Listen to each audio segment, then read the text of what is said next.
Oscar, Brock used to talk so much about setting the example for the tight end room with his work ethic, things like that. How would you try to take on that mold now that you're the oldest guy in that room?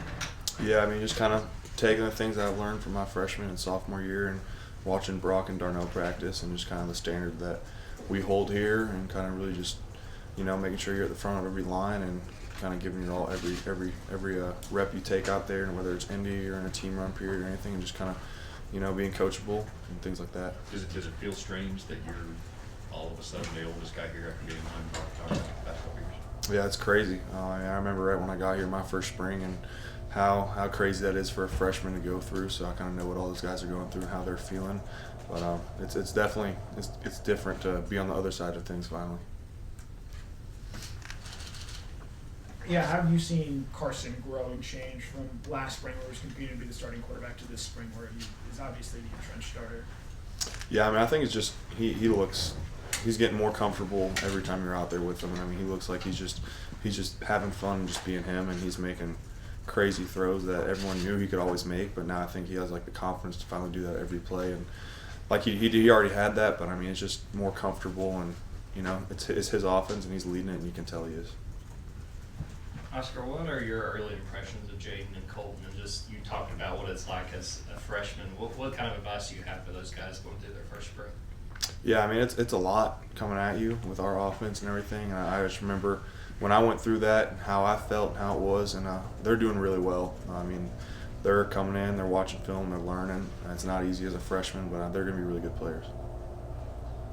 Oscar, Kirby was talking and making last night. He told a story about power clean in 315. For one, when he was a player. For one, when he was a sophomore. Can you put that into perspective for people that don't lift weights, just for a guy his size to power clean 315? And then two, what does it mean that your coach played the game at this level, and how much of a part of the Kirby persona does that play into who he is, that he was a player here like you guys?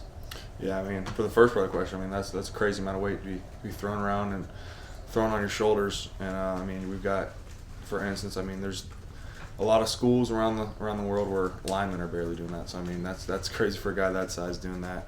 But also, I mean, just having a coach that's been here and done it, it kind of lets you know that you trust him. I mean, we already trusted him, but it's just like things like that, you feel better about it. I mean, that he went through what we went through at one point, and he tells us stories about everything that he's done here and just kind of what we're doing and comparing the things. So I mean, it feels good to know that he's been through it, and a lot of our other coaches on the staff have also. What are some of the biggest things that you've learned from watching Brock and the time y'all have spent together and just what he's capable of on the field?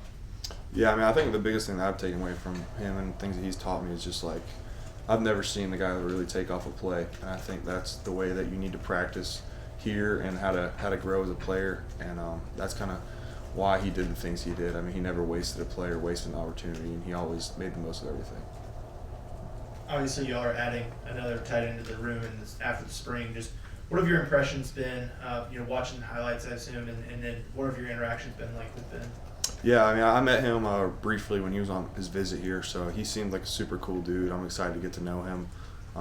I mean, he's obviously a good player because we wouldn't be recruiting him if he wasn't. So I'm excited to kind of have him in our room and get to share the next season with him. Can you talk about what it takes to develop kind of a chemistry and intuition with the quarterback connection there, especially, with your position, you block, but you also catch. So just kind of what goes into building a relationship with Carson where you can kind of know what each other's thinking. Yeah, it really just comes down to trust. I mean, just making the right decision, the right reads on every play so he knows where I'm going to be. And when he thinks I'm going to be somewhere, if I'm there, it kind of just builds that slowly. So, I mean, just making the right decisions over a certain amount of time and making those catches and just kind of doing things over and over and over again together. Oscar, what do you think the tight end's role in this offense is, without Brock, and that people talk about him as a generational talent? Do you guys have something as a group to prove to coaches that that the personnel groupings that go out there need to include, two tight ends a lot and that kind of thing?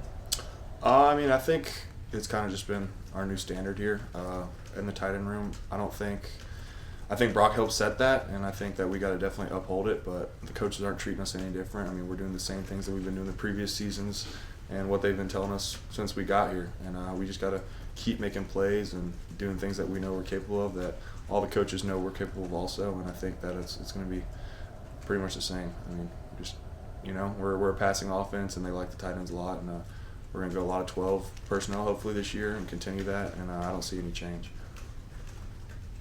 Yeah, how have you seen Jalen Walker progress in his time in the program, both as an outside linebacker but also as an inside linebacker as well?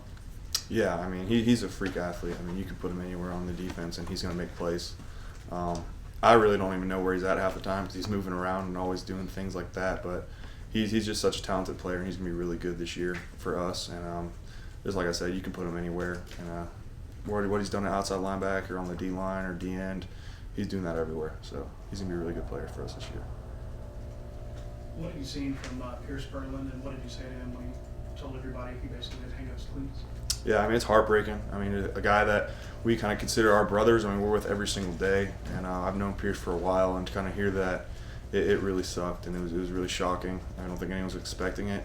But luckily, he's still been around with all of us. I mean, he's in all of our meetings, still having fun with us, hanging out with us, and out there on the field talk with us. So, I mean, he's going to be a part of his family no matter what, and he's going to kind of take on that coaching role now. But, you know, it's terrible. You don't want to see anyone ever go through that.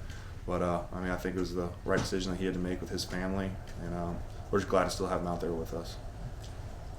You were talking about Jalen being a freak athlete. The Georgia tight end room's kind of filled with freaks, too, in terms of the mismatches you guys create and the different, I guess, opportunities you give the offense with your versatility. Can you talk about how Georgia's made that position so dynamic, and when you bring your lunch pail to work every day, what does it mean to be a Georgia tight end with that standard?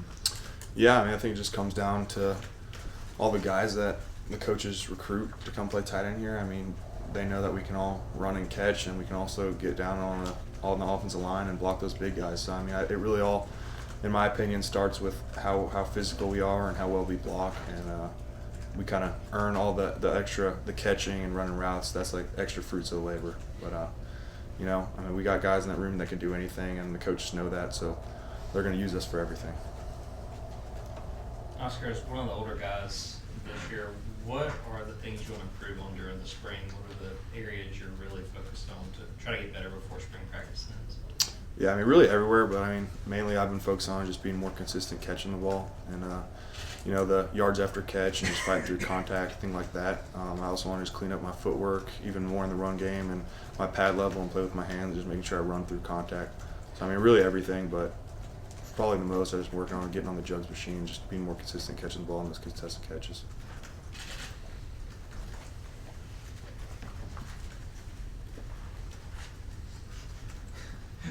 Hey, Oscar. I wanted to ask about Lawson Lucky. Obviously, a bit more of an expanded role, especially with guys going down and having to graduate, obviously. But what have you kind of seen from him this spring, and what steps has he kind of taken so far? Yeah, I mean, he's been playing well. He's not scared to go out there and compete, and he makes a lot of plays. I mean, he's been turning a lot of heads, and he's been having a good spring so far, and I'm excited to play with him this year. Did you get a chance to go to Indianapolis during Combine Week, and what was that experience like for you? I did. I went to the symposium with me and Michael. Got to go up there and kind of learn about.